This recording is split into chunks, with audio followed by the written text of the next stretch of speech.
I'm Matt Nordmann, and this is my story. I grew up in Lansing, Michigan, and for those that know, I can show you on the map, it's right here.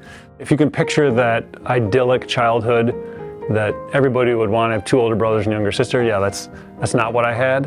When my parents got divorced, we moved out to a rural area where you go from being able to walk down the street to see your best friends to now you're out in the middle of nowhere, and as a kid, you're like, now what? And so we spent a lot of time outside, shot baskets for hours and hours and hours. My dad played collegiately and then actually played in the NBA for 4 or 5 years. Back in the day, they didn't make any money, but he did do that for years. So it was part of our family, and then he ended up coaching. And I remember being at Jennison Fieldhouse when he was at Michigan State University, just being all the excitement around the games. And then as we grew older, then we would just continue to play and just be out in the driveway in our games. And having family dinners was, if we ate dinner, it was always later into the evening by the time you got home from all the events. Like a lot of people, we didn't grow up with wealth. I tell people all the time, powdered milk does not taste like milk.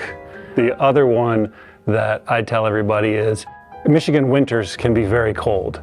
And there were many times where my mom would turn the heat up to 65 because we could see our breath in the house. When I graduated high school, all those hours spent out in the driveway shooting baskets resulted in me earning a scholarship to play collegiate basketball. And so I spent 2 years at the Naval Academy and then ended up transferring to George Washington University.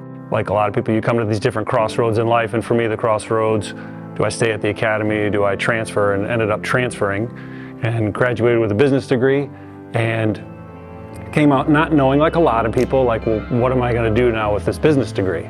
And ended up working at a golf store, managing a golf store, and then ended up in the financial services industry and found out, wow, this is something where you can really help people.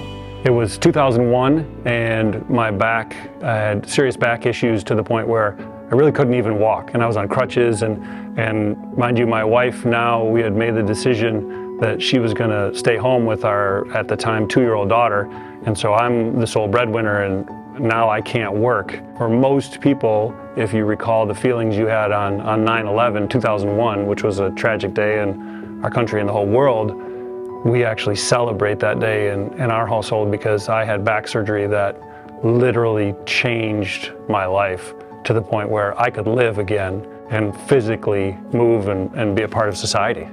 It's 2001, have this life-changing back surgery, and then decided that after that, and with a business partner, that we needed to branch out on our own. And as you can imagine, that's a pretty scary time, that you just come off really not working for 4 or 5 months due to this injury, and now you're going to make the decision that you're going to branch out on your own and really decide that this is the path that we want to take.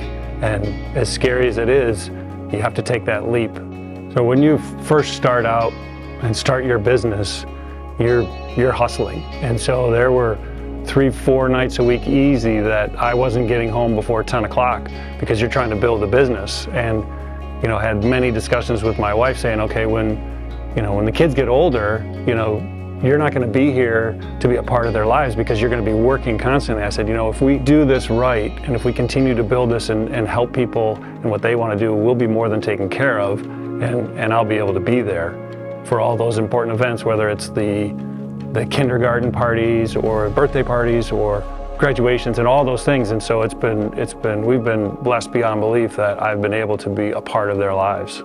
With everything that's happened in my life, from my parents getting divorced and going to college and changing schools and the back injury, what I have learned is, like so many people, everybody has different obstacles or what some view as failures. What I view it as, if you want to get from point A to point B, you're going to figure out a way to get there. And so don't view it as failure so much as, okay, what are we learning along the way, so that, okay, if we have to adjust the path, then we'll adjust the path to get to the point where we want to reach. If I could tell my 20-something self anything, it would be comfortable being uncomfortable. Anytime we try something new or ask questions that we don't know, we love to go back into our comfort zone. Back in the day, I wouldn't ask any questions. So now I love to learn people's stories, or if you talk about something that I don't know about, I might say, hey, can you stop for a second? Tell me more about that, because I like to learn. So what drives me today? So For me, the date July 13th, 2015 is just burned in my memory. It was the day I went with my dad to what turned out to be his last oncology appointment. And he went in, he'd been battling with cancer for a couple years, and he went in saying he just wanted to know how much time. And so he asked the doctor, how long? And she hemmed and hawed, and he's like, no, how long? She, as bluntly as I've ever heard, said 6 months. And my dad said, okay. And if you knew my dad, he's 6'10", 280, just a huge human being. And now he's obviously not that at that point, but he's like, okay. We leave and I say, how you doing? He says, I'm okay. So what are you gonna do now? He says, well, I'm gonna go get some ice cream and go buy an Apple Watch. I said, okay, that's a good way to spend the afternoon. And so then that night he went home that night, wrote up a long message to all family and friends, letting him know what his plans were. And then he signs off saying, I'm gonna get busy planning the rest of my life. So for my dad, that turned out to be 6 weeks, which, as you can imagine, it just sucks. We all have that list of things in our life. It's like we have to do. Going through the experience with my dad, and most everybody has had some sort of similar experience. None of us will get through this life unscathed, but it's really being purposeful and intentional and saying, okay, who do I want to spend time with? We have the have-tos, but most of those have-tos, if you really focus, some of those can be put off to say, okay, I'm going to spend time with my wife or my kids or my friends or someone else who really could use my energy or my help right now. Again, it's the really saying, okay, what's that life that I want to live, and live that life. It's not easy, and again, none of us get through life unscathed, but really just being purposeful and intentional and really being with the people that you enjoy being with each and every day.